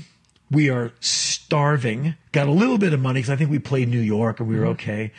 And we get to Passaic, wherever it was, and we end up staying with the Misfits, Jerry and Doyle. And so, whose parents were super friendly. And, they make those like 4 foot by 4 foot tins of lasagna. They do your laundry. They hurl you into a shower and they make sure you eat too much, which was the best thing. And so at Hitsville, that venue, is that Passaic? No. Okay. The Misfits live in Lodi. Right. And Hitsville's in Passaic. That's it. And so it's the Necros with the Misfits headlining. It's Christmas Day. And we said, "Hey, can we come to the show?" And they said, "Yeah. Why don't you guys be the surprise opener?" We're like, "Yeah." And so place is packed, small club, place is packed. And, Necros, everyone digs them. Misfits, everyone's in, full worship mode. And all of a sudden, Black Flag walks out, and the audience are like, "Yeah!" yeah. And we do like this like bloody, like 40-minute set as the opener. And we just go out there and rip it. Then the Necros kill it. And then the Misfits were just amazing. And I've got photos of me right in front of them. And we went back to Jerry and Doyle's parents' place that night, and they fed us and, you know, a heated house. I mean, it was just such not England. And let me ask you this, Ian. That was 81, the end of 81. When did you get back to England again? I went back in 84. That's when we started working with Southern Studios. Was that Egg Hunt? No, it was not for a band. It was just, we were just going out to actually, that was 86. Okay. I just went out to meet John Loader. Oh, and do the people. business for Yeah, Discord. actually, yeah, we started to work and do A very pressings out long there. and prosperous relationship. Yeah, you guys 25 had. years after Yeah. that. Yeah. But I think it's interesting that we just had this incredible, like, it's funny when it does sound like war stories in a way, like talking about this tour. But what was interesting for me was that at the time it was like, that's what we're doing. Like, I didn't think like, you know, why am I here? Or what, you know, what was the point of this? It just seemed like that's what we're doing today. Like, we're just trying to figure out. It was miserable for sure. Yeah. And it's funny, like, I don't drink coffee. I've never drinking coffee except like you in England, when you go backstage, they would have like the coffee service for the union guys or the road crew. And it was just a Nescafe kind of powdered coffee. And I would put that and as much sugar as possible. Because as you said, like it was warm and food-like. It was lunch. Yeah. And that was the only time. That was it. That was like my only coffee experience in my life. And, you know, I think back about it, like I'm so like grateful for like the insanity of that trip. What's funny is that you come, like we get back and you're like, come back to Washington, you've kind of reset, you're back in Washington. And then it's like, get back in the van. Like you press on. I was like, all right, later for that. Because that was like, I'm gonna order like a Law and Order guy when it comes to touring. I want stuff to work. And that was flying by the seat of our pants. Yeah. But in Black Flag's defense, in America, we were back to normal in that we were a smooth running machine. Of course. And we did play that great venue up in Boston Streets, I think it was. All right. And, you know, the Heroes Welcome, I think we did 2 sets and, you know, we had money again, so we're eating again and had the great time with the Misfits, of course. And, you know, it ended well. And, it was a great moment. We were somewhere, we played the 730 Club in Minneapolis or Chicago with Husker Du, 2 sets, and they're still doing the Land Speed Record set, that insanity. So we do 2 sets with them, and our next show is New Year's at the Olympic Auditorium in LA. That's right. And we basically had time to stop for gasoline and urine, grab a sandwich, keep driving. Like one person drives, everyone else sleeps. There'll be no stopping. And we get to LA to the Olympic at like 6 p.m. on New Year's Eve, right into sound check. Suburban Lawns. I'm forgetting who else, maybe Fear. I forget who played, big lineup. And suddenly you've been in the van, like in the fetal position, you know, still wet from the Chicago shows, out to LA in front of like, I don't know, like what, 3,000 people or something. That's a big room. And that was the end of the tour. And the next day you're back at SST, like, okay, I'm broke again. Yeah. Everything hurts. And the van broke. I mean, it was just like that. It was just like that. And that was kind of the end of the whole thing. But it was like an epic journey where you came back and you were so much wiser, and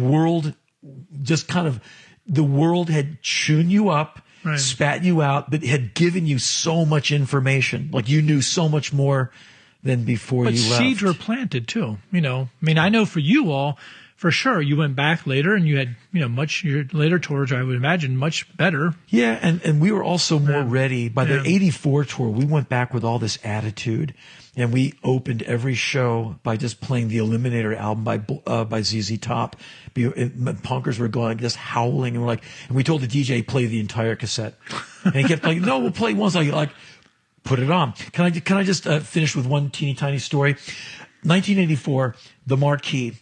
Bill and I are backstage, Black Flag's playing. A drunken Gene October staggers backstage to the backstage bog. And he doesn't remember me, but I remember him. And Bill if you know Bill, he's a very funny man. Bill's very smart, very funny. And Bill goes, hey, wait a minute. You're Gene October. Hey, Hank. He always called me Hank. Hey, Hank, that's Gene October. Isn't that the guy you're going to kill? I'm like, Bill, golly, gosh, you're right. That's the guy I'm going to kill. Gene October almost starts crying. He's like, no, don't kill me. And Bill's like, totally deadpan. Kill him now. I said, well, should I kill him? I think you should kill him. He's like, no, please don't kill him. And like, he's drunk and we've cornered him. And Bill's just like, well, it sure will be funny when you finally kill him. I'm like, well, I'm going to kill you now, Gene. And he's like, I just want to use the bathroom. And we said, yeah, go use the bathroom and get the out of here. I think that's the last I ever saw Gene October. But he'll never forget me now. I mean, he's probably still having dreams about me to this day, waking up in a cold sweat. And I have to say, Fugazi, I didn't play there again until 1988. And after that, I mean, we always had. But you and I had another great moment for another time. All right. 1987, you flew in and saved the day and you produced the Lifetime record. I called you from my payphone in the UK going, I'm broke, of course, and I have no one to produce this record. Can you help me? I'll be on the next flight. And you were out there within several hours and you came up to Leeds from England, from London, and you produced Lifetime and the Do It EP. Good session. And you saved the date. And so, Fanatic, are we out of time? We are out of time. So look, not a lot of music, but a whole lot of history. Thank you so much for listening. I hope you enjoyed our very special guest, my best friend, Ian Mackaye. On behalf of me, Henry Rollins, your voice of choice, my brother in Sonic Jihad, Engineer X, and Engineer Amrock, the Mighty Three, plus the other one, Ian Mackaye, the Incredible Four. We thank you so much for listening. If we don't get fired, we'll be back next week. The show's already ready. So please, Jay Bentley, don't fire us. Until next week, Fanatic, please stay fanatic.